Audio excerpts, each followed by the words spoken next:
Hi everyone, this is Dirk. Thanks so much for tuning in. Today we're taking a look at the RICILAR 4K car dash cam, the model CR612, and I'm going to install it in this car. Yes, I had a previous dash cam installed. That was a good one, don't get me wrong, it was also a 4K dash cam, but it didn't support micro SD cards above 64 GB. The difficulty is that recording in 4K, you have such a high amount of data that gets overwritten and overwritten again and again. So by the end of the day, you might have deleted already the events that happened in the morning. So that's why I was looking for a different dash cam. If this is the right fit, we're going to find out today. The box looks already very nice, especially the silver 4K Ultra HD imprint. The first thing we see when we're opening the box is the front camera. The front lens is protected with a film. On the left side we have the power button and the slot for the micro SD card. It took me a couple of attempts to peel off the protection film from the display.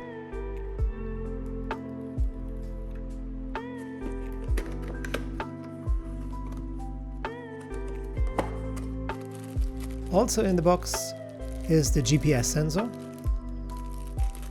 the rear camera,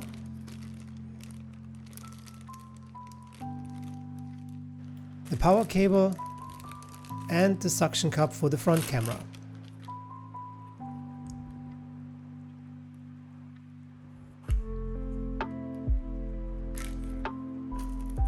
We have some hooks for cable management, and this is a very long cable to connect the front camera to the rear camera. And they included a little tool to help with the cable management. On the bottom of the box we find the manual. For this dashcam I picked the Lexar Professional 128GB Endurance microSD card. To enter a very user-friendly self-explaining menu, you have to press and hold the menu button. You can navigate with the up and down arrows and confirm your selection with the OK button.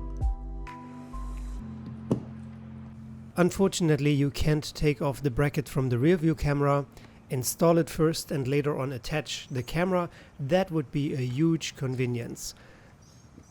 The mountain bracket is directly attached to the rear view camera, so it's a bit more tricky to get the screws in place. This job took me a while.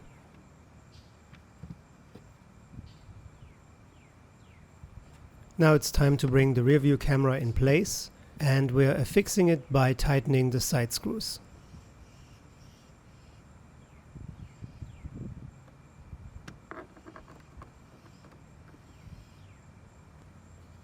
So that's the cable from the rear view camera, and there's a little lid here that needs to be lined up, and then you just plug this in and route it to the front, and it gets directly connected to the front camera.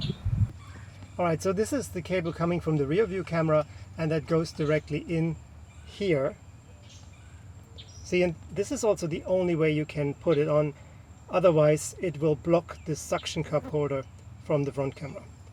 The power cable for the front camera, that's this one, goes in here. Okay, and now that we have this, we can actually install it on the glass right here, so it's not really in my field of view. The good thing, it's a suction cup, and I like this because you can adjust it, readjust it. It's not a permanent commitment if you make a boo-boo, if you make it wrong. So how I would handle these cables is, one I would route over the mirror and the other one directly up over the sun visor, and this way I would have them out of the way. Alright, so this here is the GPS antenna, and this has an adhesive layer, and this goes directly into this cable. It's another cable that you have to manage.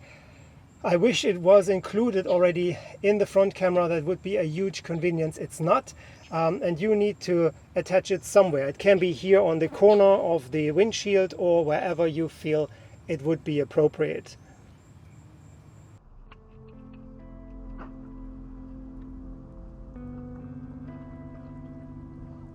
Alright, and here's some footage directly straight out of the camera without changing any settings. This is the front camera recording in 4K.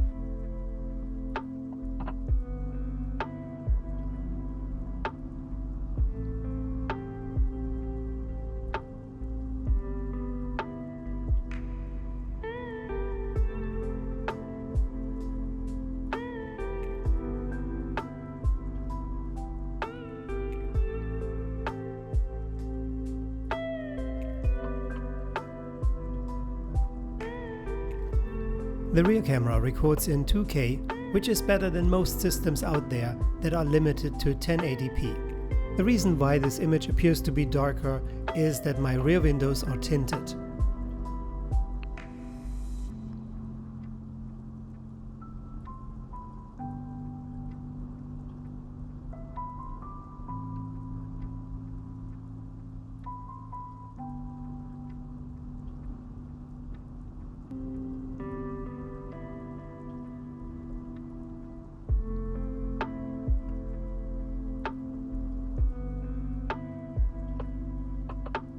Here we have some unedited footage by night, and to make it even more challenging, it was a rainy night.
So what are your thoughts on the RICILAR CR612 4K dashcam? Is this something you're interested in? I'd like to know your thoughts in the comments below, and of course, if you liked the video, leave a thumbs up and hit the subscribe button. Thanks so much for watching this, and tune in soon again. Bye for now.